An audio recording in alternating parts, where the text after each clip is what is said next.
In ancient Egypt, Mesopotamia, Greece, and Rome, practitioners of magic exploited symbolic words, images, and rituals to achieve desired outcomes through supernatural means.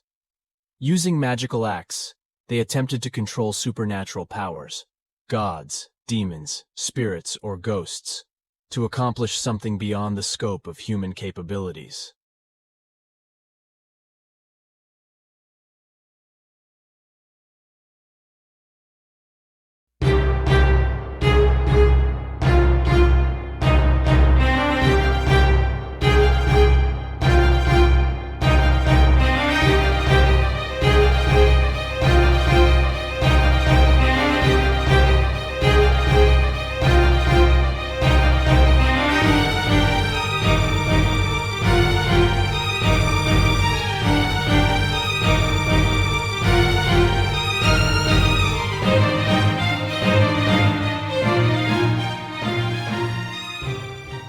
To the modern mind, the word magic likely conjures up images of Hogwarts and other fantastical and exclusive realms.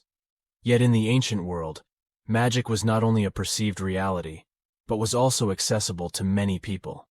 Surviving literature and archaeological remains from ancient societies surrounding the Mediterranean, including those of Egypt, the Near East, Greece, and Rome, reveal the extent to which magic pervaded most aspects of life in antiquity. Just as magic supplemented ancient medicinal practices, it also provided an alternative means of enacting justice. Curses, a form of offensive magic, enabled individuals to harness superhuman powers against their enemies, rivals, or lovers. More than 1,600 curse tablets have been recovered from all around the ancient Mediterranean, dated from Qamar 500 BCE onwards. These tablets vary in content and intent, from bewitching a lover, to avenging a debt, to quashing a social rival. Curses, inscribed on thin sheets of lead called lamellae, were rolled, pierced with a nail, and deposited in the ground. Typical features of these curses included nonsense language, known as voces magicae, and magical symbols and logos called characteres.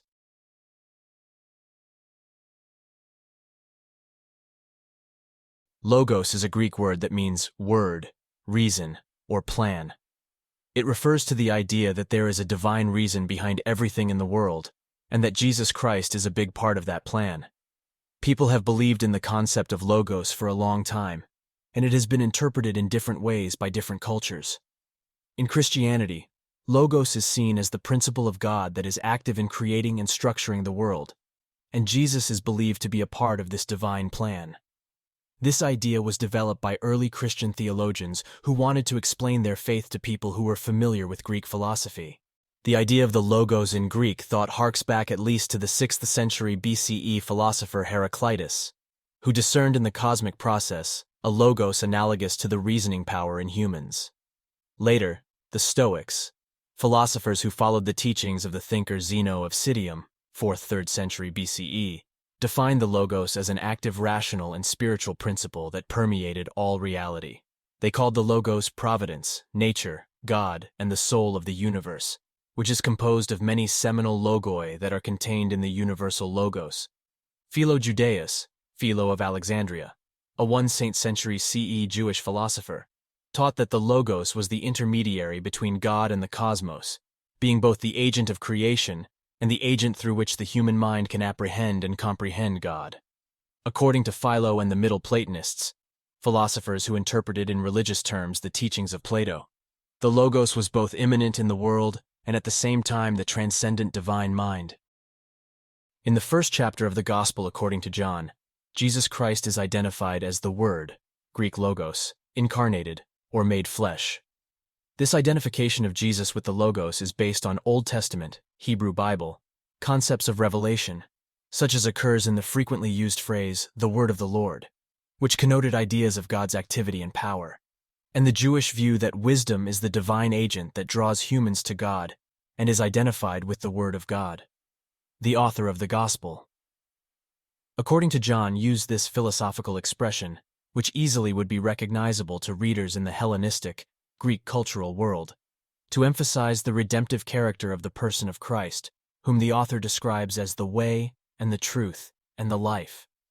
Just as the Jews had viewed the Torah, the law, as pre-existent with God, so also the author of John viewed Jesus. But Jesus came to be regarded as the personified source of life and illumination of humankind. St. John interprets the Logos as inseparable from the person of Jesus, and does not simply imply that the Logos is the revelation that Jesus proclaims. The identification of Jesus with the Logos, which is implied in various places in the New Testament but stated specifically in the Gospel according to John, was further developed in the early Church, but more on the basis of Greek philosophical ideas than on Old Testament motifs.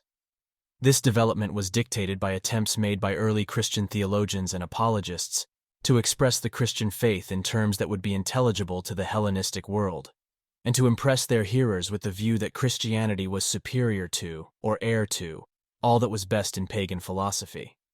Thus, in their apologies and polemical works, the early apostolic Christian fathers stated that Christ, as the pre-existent Logos, 1, reveals the Father to humankind, and is the subject of the Old Testament manifestations of God. 2, is the divine reason in which the whole human race shares, so that Heraclitus and others who lived with reason were Christians before Christ. And 3, is the divine will and word by which the worlds were framed. The Romans and Egyptians were masters of the use of symbols and logos for magic and manipulating forces beyond human reach. Their belief in the power of symbols was so strong that they used them in everything from religious ceremonies to everyday life. The symbols were believed to hold the keys to the universe, allowing them to harness the power of the gods and the natural world. The Egyptians used hieroglyphics to communicate with their gods and record important events, while the Romans used symbols like the eagle, laurel wreath, and fasces to represent their power and authority. But the use of symbols was not just limited to the ancient world. Even today, logos and symbols are used to convey messages and influence our perceptions of brands and products.